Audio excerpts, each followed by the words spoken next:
Welcome back to La Belle Vie. Today I'm going to discuss my main takeaways from Charlie Adelson's jail phone calls. I recently completed my review of all 67 calls dating from the evening of Charlie's conviction, November 6th, through November 9th. And as I mentioned in my last video, I have a separate source for all of my audio files. Now, from this extensive review, I came away with 6 takeaways from the jail calls. All right, let's get to them. Okay, my first takeaway from Charlie's jail calls. Charlie was never going to get a fair trial in Tallahassee. As Charlie says numerous times, I knew I would never get a fair trial in Tallahassee. We are outsiders here. The good folks of Tallahassee versus the bad folks of Miami. The trial was Tallahassee's Super Bowl. In fact, it's the biggest case in Tallahassee since Ted Bundy. As Charlie says to Donna, tally jury, tally people. Now, Donna didn't hold back on this theme. She says on the jail calls, they're not finished with this family. It's just the start. She also says, this is not justice. This is vigilante justice. And with a normal jury, this would have never happened. Donna tells Charlie in a November 9th call, they're not finished. They want the grandchildren, and they are figuring out how to do it one by one. In another call that same day, Donna says, it's an outrage. What they did is criminal. Now, Charlie goes on to say in numerous calls, this case will never be won in Tallahassee. He even argues that his own dog wouldn't get a fair trial in Tallahassee. Now, Charlie further speaks to how the whole trial was a sham. Charlie tells one friend, I didn't have Josh Dubin come down here to help with jury selection to be sitting here going, what the F? Charlie was very proud of having Josh Dubin part of the team. He brags, we had the best jury consultant in the country. Now, Charlie contradicts himself at times on this whole idea that the case would never be won in Tallahassee. And specifically, I'm referring to the weekend before the verdict, just after Charlie took the stand and testified. On the jail calls, he says a number of times that he really thought he was going to get out of there, that he was on cloud 9 the weekend after he testified, but before closing arguments were held that Monday. Charlie said that Dan told him that if his grade on the stand was 70%, Dan would be driving him home. However, Charlie's grade was actually 95%. Charlie says, in 24 hours, I went from winning the Super Bowl to finding out I'm dying of cancer. Donna says, we were all on a high. After you testified, we were all on a high. We were very happy. I found this statement a bit troubling. This was a call between Charlie and Donna on November 7th, starting at 8:25 a.m. This is the morning of the same day that Harvey and Donna wound up buying those one-way tickets to Vietnam via Dubai. And according to Donna's arrest warrant, those tickets, one-way tickets, were actually purchased at 11:30 p.m. on November 7th, so this evening of this call. So the disturbing statement. So Charlie here is talking about his time in jail, awaiting trial. And he says, I was fine. As long as I get out of here in 18 months. I did my 19 months. I was looking forward to seeing Charlie, so I could ask my wife for a little bit, while taking my dog for a walk, and probably get sushi and see my son. And you don't realize, I just kind of view being here yeah, I go to state you, this is you're so strong, you're so strong, and I'm like, as long as I get out of this, I'm fine. I'm fine for just like a year and a half. I feel it's as long as I get out of this, I'm fine. And I'm I said this every time, right? As long as I get out of here, I'm fine. I did my 19 months, county jail, I'm fine. I'm fine. I'm fine. So is that supposed to make everything go away? I think a quote from Donna sums all of this theme up. We had the best, and then we had Tallahassee, and they didn't listen. Okay, Charlie's jail call takeaway 2, Georgia's closing. Charlie and Donna definitely were not fans of Georgia's closing. Here are just a few of the phrases both Donna and Charlie used to describe it. A hometown girl telling the jurors, y'all use your common sense. It was dumbed down in a 3rd grade show. It was all a show. She wasn't putting on a trial, she was putting on a show. It had the Georgia Cappleman flair. It was Tallahassee's Super Bowl. Don't forget, cut and paste. She dressed it up. She was painting a picture. It was a 2-hour Dateline special made for TV. She, Georgia, lost the cross-examination. She got put in her place. So she put on a Dateline special. Now, through all the calls, I think Charlie's favorite description for Georgia's closing turned out to be this one. A Dateline special with autopsy photos. Donna was even more forceful at times on Georgia's closing. She says in one call the prosecutor knows that she threw in lies. In another call, she says the lying was so obvious. Only one side had the facts. The other side was blatant nonsense and lies. Charlie was also upset that nothing about what happened at his house on July 18th was included. He even says at one point, this case is what happened to me on July 18th. But this part here is funny. This is from November 8th at 9:04 p.m. And this is that part, remember, we all saw where Charlie was giving Dan those Post-it notes during closing, and Dan told him to stop.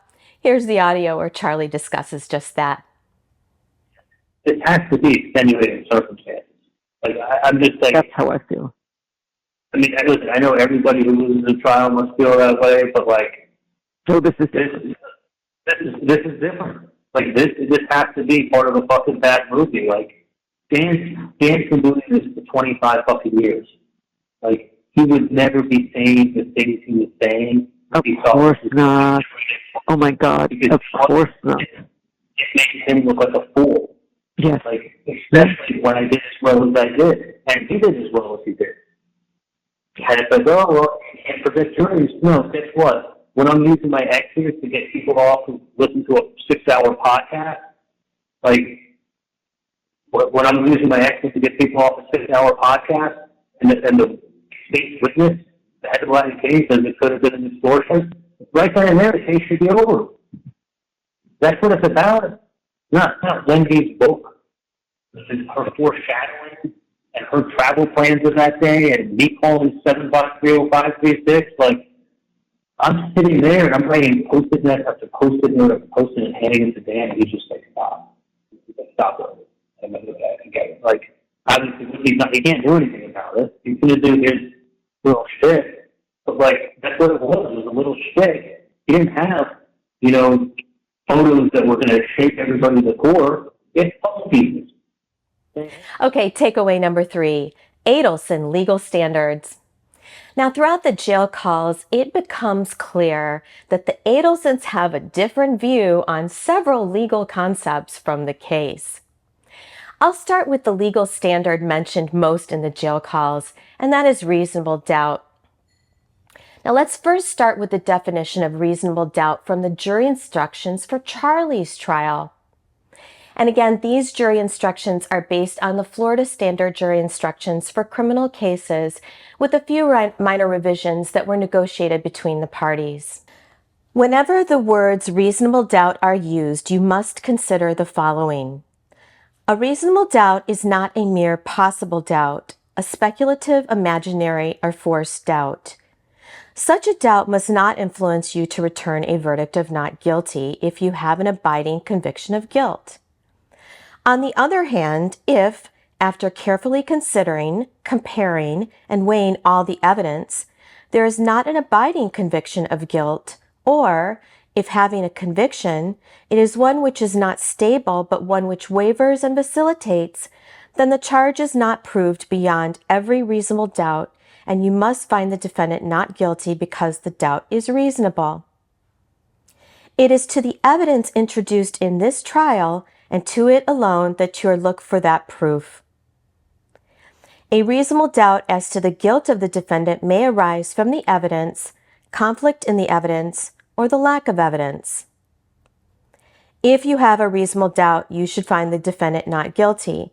If you have no reasonable doubt, you should find the defendant guilty. So that's the law. Now, here are a few examples of Charlie's definition of reasonable doubt. You have to know what happened, pretty close to 100%. Beyond a reasonable doubt, in a case like this, you have to know what happened. You have to know what happened, not angry emails from a mom. That's not how it's supposed to work. You have to be 100% sure. If you have an answer that responds to everything, that's reasonable cause. You have to be so effing sure this person did it that you're willing to bet your life or your family's life that you know what the H happened. Because if you're not, you're taking someone's life from them. On this same call, Charlie says, "That's my only critique of Dan. I told him to say this. He told me he was going to say it, but he didn't." Another example, no other effing way this could have happened. Here's one from Donna. "Don't they understand? If there's any possibility of anything else, that is reasonable doubt." Charlie agrees. There's no other way this could have happened. Okay, another area where I think there's some confusion on legal standards is what is evidence. It seems that the Adelsons do not believe that texts or emails are actual evidence. And Charlie harps on that fact with respect to Wendy's book, Wendy's drive to the crime scene, Donna's text, the fact that Donna wrote them and wrote those emails. He thinks that because that evidence isn't directly pertaining to him, then it doesn't apply. So he either doesn't understand motive, conspiracy, elements of the crime, or he doesn't want to. Rather, as he tells a friend in one of the jail calls, "It should have come down on how I did on cross-examination." Another area where I think there's a little bit of confusion on the Adelson part are just respect to procedures themselves, like jury selection or the order of closing argument. So in that first one, Donna and Charlie are very upset that the state was able to go last. Donna says it's unfair and the defense should be the one to go last. No, Donna, the state gets to go last because they have the burden of proof. Also, it's right here, spelled out in the jury instructions. Now the jury selection process. Charlie laments a lot on the jury selection process and how many X's he got to use to strike potential jurors and the jury pool itself. In one call, he incredulously exclaims, "You have to have 12 to get out of here." Did he not know that? Charlie repeatedly says that only 2 in 10 jurors from the jury pool were even good for him. I'm not going to repeat the bigoted and disgusting things that juries said about the jury, but I think if you've listened to the calls, you know what we're dealing with here. So what is a fair jury for Charlie? During one call, he said, "The people who were saying supportive things are the jury of my peers." He really liked Juror 15, too, whom he called a 50-year-old white guy with a medical-type job who got it. He says a jury of my peers is not a retired Army sergeant who works at the post office. Charlie continued on a call with Donna by saying, "That's the catch. Intelligent people are the jury of my peers. I didn't have that, except Juror 15. Charlie continues that a jury of his peers is made up of educated, professional, and successful individuals, and not someone who makes $12 an hour, according to Charlie. Okay, my fourth takeaway, coincidences. There were quite a few coincidences that came up in Charlie's trial, and they were definitely a topic of conversation in Charlie's jail calls. So one of those coincidences that Charlie talks a lot about is Wendy's drive to the crime scene. And he seems quite triggered by George's comment, she couldn't help herself. Charlie eloquently sums up the issue. Why was she traveling that route on that time, on that day, with other liquor stores on her route? I'd say something doesn't smell right. That would really stick with me, that she would show up. There's a quote from Charlie. Charlie even says one time to Donna and Harvey, if it smells like SH you know what, it is SH you know what. He adds, if I was sitting at a bar and someone was telling me this story, I would have a hard time believing it. 1 in a million. In other calls, he describes the coincidence as 1 in 10,000. And that's critical because as Charlie explains to Donna and Harvey, that, meaning the drive-by the crime scene by Wendy, taints every other thing. And what he says next is, I think after that, everything needs a bulletproof answer. Interesting choice of words. He adds later, everything better line up with rock-solid validation. Also interesting was when he talks about one of the jurors who apparently works for the post office, and he says he should have thought about that because post officers know every route in a city. Charlie even calls the situation of Wendy driving to the crime scene as creepy. Donna says it is creepy, but Harvey pipes in, it's just a coincidence. Finally, an interesting tidbit I wasn't aware was during a call on November 8th at 2:44 p.m. with Donna and Harvey, Charlie says he didn't find out about Wendy's route until later. He thought that part of the testimony was about someone else with a similar car showing up to the crime scene, but he didn't know that it was her. Now, Donna deflects a little bit in this conversation, but Charlie doesn't let up, and he says, here's the thing. If she's a part of it, I have to be part of it. Another coincidence was Wendy's book. Here's the quote we heard numerous times on the jail calls. It was just a small stop on the way to civilization. Now, Charlie said it sounded like Wendy was forecasting. He talks about the name of the towns being similar, Wassee and Hassee, as well as the name of the school that Wendy's professor husband taught at, NFSU versus FSU. Of course, the husband being a professor, the female being an immigration attorney. Fun fact, I don't think Charlie nor Donna necessarily read the whole book because, spoiler alert, although there is a child in Wendy's story in the book, it isn't the same exact situation as Dan and Wendy's real life situation. Just a little tidbit. Okay, the third coincidence, TV talk. It was the day, and it came up the day of the murder and the day of the bump. Why is everybody talking TV talk? And the TV joke. Ties it all in. 1, 2, 3. And then she's showing up at the scene of the crime. And on this point, Charlie says numerous times about TV talk. It was 3 times. Charlie's TV joke, the TV repair guy repairing that TV the day of the murder, and of course Donna's references to a TV when telling Charlie about the $5,000 bribe at the FBI bump. He tells Donna, I wish you would have used another object. But most importantly, he says all 3 of those instances revolve around the same subject matter, Dan's murder. Now, of course, although Charlie maintains his innocence in all of these and says that they're just coincidences, I wonder if he isn't also sending a message when he continues to bring these up. I mean, it was almost every call. Now, he clearly understands how damaging these were for him. And at times he even says, when you have all these coincidences, the reasoning starts to sound a little soft.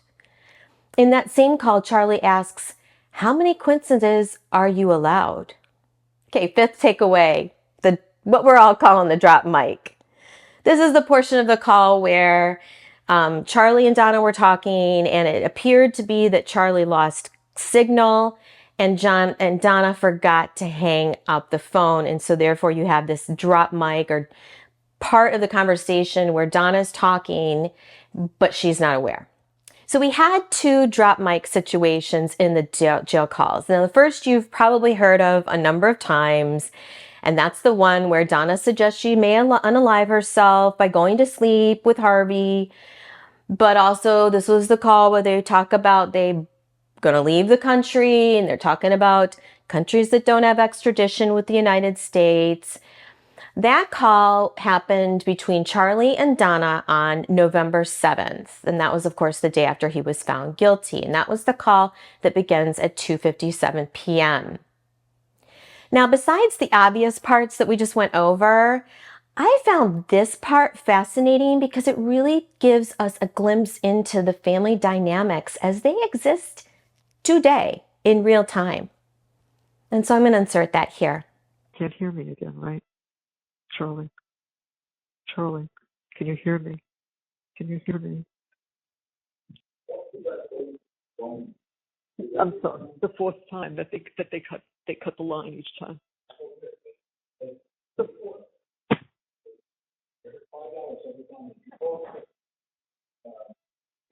When I said I just got off with Charlie, he's worried about you. He wants to know what. Oh, because I said, yeah, we know you never ask anything about your brother, and she doesn't. And she told me it's because her lawyer said she shouldn't ask. Unfortunately, We found out it's not true. But we just got off the phone with him. my attorney said no, and he asked her attorney. Her attorney said, I never told her that. "Well, I've never confronted him." No. Why? So I wrote this last night. We know you never ask anything about your brother. This is 8:00 last night.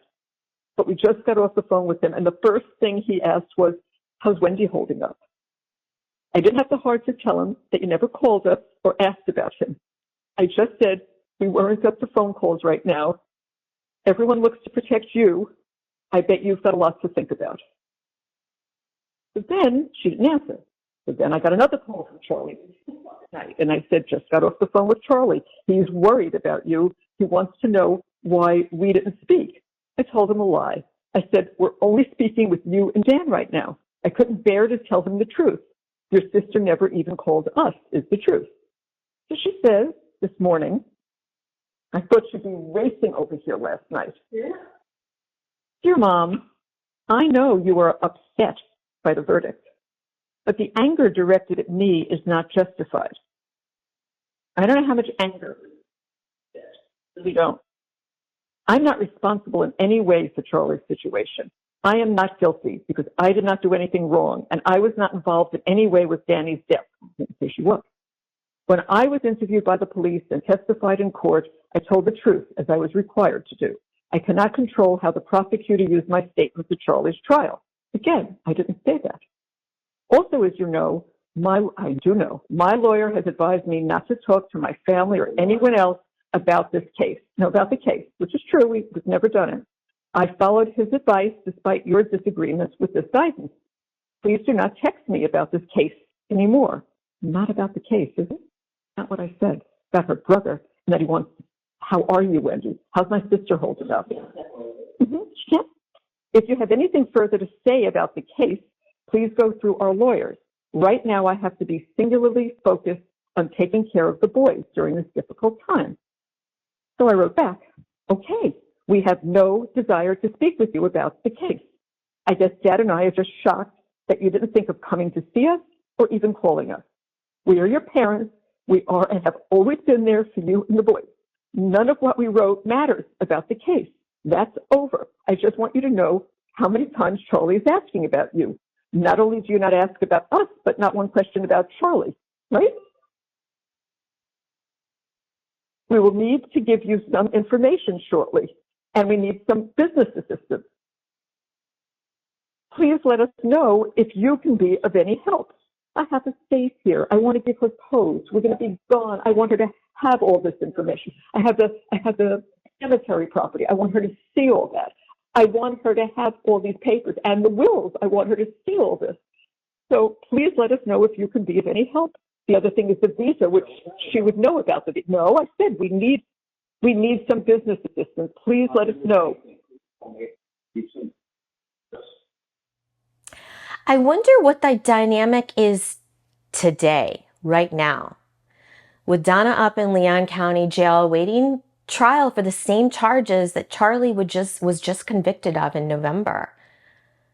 Now, the second mic drop occurred during a call between Charlie and Donna at 6:38 a.m. on November 8th. Now, this call happened just 7 hours after Donna and Harvey bought those one-way plane tickets to Vietnam via Dubai at 11:30 p.m. on November 7th. So this is 6:38 a.m. the next morning. It's about 7 hours later. And Donna and Harvey are talking about, when we get to the drop mic portion, Donna and Harvey start talking about Wendy. And apparently she's coming over to their condo at around 8 a.m. So here's the audio. So we had the best. We had the jury consultant. We had the best. We had Tallahassee. And I went, listen.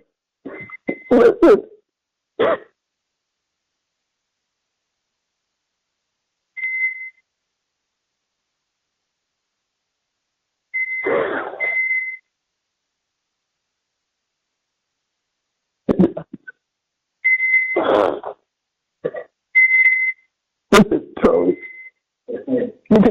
Can you hear me, Charlie? Charlie, can you hear me?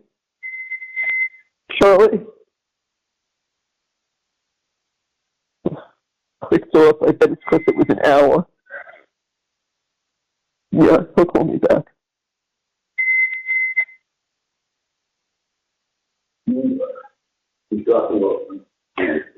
Okay.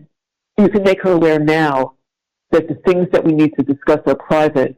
If George wants to remain in the lobby, he can, but I have a lot of personal information that I need to give. You call her. Yeah. I mean, just say it. I don't care if she's holding up speaker. Say, George, if you need George to drive you, you can, I'll say it in a nice way. Well, I don't want to use this phone. She's going to call me back. When did she say, a little after 8? Yeah.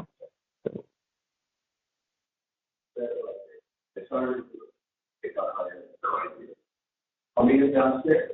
I'll tell him. Yeah. Yeah, just tell her, let me know when you're 5 minutes away. Yeah, she's going to give it to me. Give me PA. Okay. Yeah, that's all. Yeah, that's it. Yeah. Okay. Yeah. I think the back.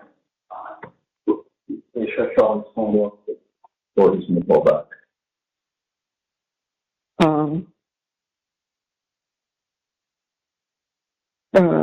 No, I don't know. I mean, it just clicked off. No, because my daughter comes up. I don't care what I wear. George is not coming in. So, no problem. And if we finish and she still would like to stay a little bit and have George come up, I have no problem. It's just that everything I'm doing is personal with her. So, no. Now, again, Wendy winds up coming over that morning. And in fact, Donna mentions this to Charlie during a call a little while later with Charlie at 10:22 a.m. Donna tells Charlie that Wendy is there at the condo talking with Harvey. So during that meeting with Wendy, did Harvey or Donna tell Wendy they were fleeing the country? Did Harvey or Donna show Wendy the safe, its contents, the cemetery plots, the wills, the trusts? What about Wendy saying she never talks with her parents about the case? Remember, we just went over that text where she wouldn't even talk to her mom the evening that Charlie was convicted. Would this meeting with Donna and Harvey at their condo on November 8th constitute talking about the case? Okay, my last takeaway is called Charlie's gut. I think we all know what this refers. In my opinion, it suggests when he talks about his gut, it's his fear that he never was going to get a fair trial. And in my opinion, he should have fled the country before he was arrested. I think that's what we all think, that that's what he's talking about with his gut. And here are some examples. I wish I went with my gut instinct. It's almost like I'm the only one who saw it. I didn't trust my gut. I saw the freight train coming. I feel like a fool letting people convince me that I was going to have a shot. I stayed around because I thought I was going to get a fair shake. I hung around for effing nothing. I got talked out of it by people who I thought had my best interest. I know most all this stuff before I got picked up, like in 2020, and I sat in denial. I spent a fortune embracing this BS. I knew what it was going to be before I ever got up here. I got talked into what it could be. I should have taken a vacation. I thought I would get a fair shake. I drank the Kool-Aid. Now, I hear real regret in Charlie's calls that he didn't listen to his gut. Who do you think some of these individuals were who convinced Charlie he would get a fair shake? Was it his first attorney, the attorney he had before Rashbaum? Was it Donna?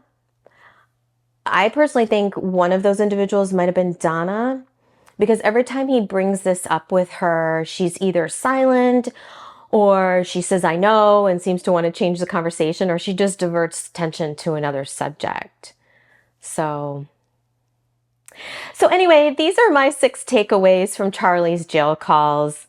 What stood out to you? Anything different? Did you listen to all of them? Or did you just give up listening after a while? It took a while for me to get through them all, but I did it. Looking ahead, we have Donna's case management conference next Monday at 10:30 a.m.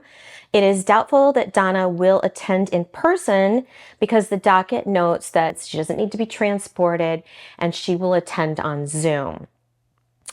I suspect this is also when we're going to learn if Rashbaum will request a speedy trial, which is rumored to be the case. We also have a restitution hearing for Charlie occurring on February 2nd at 9 a.m. Thank you again for joining. If you like this content, please consider liking and subscribing. And in the meantime, I hope to see you in my next one. Bye.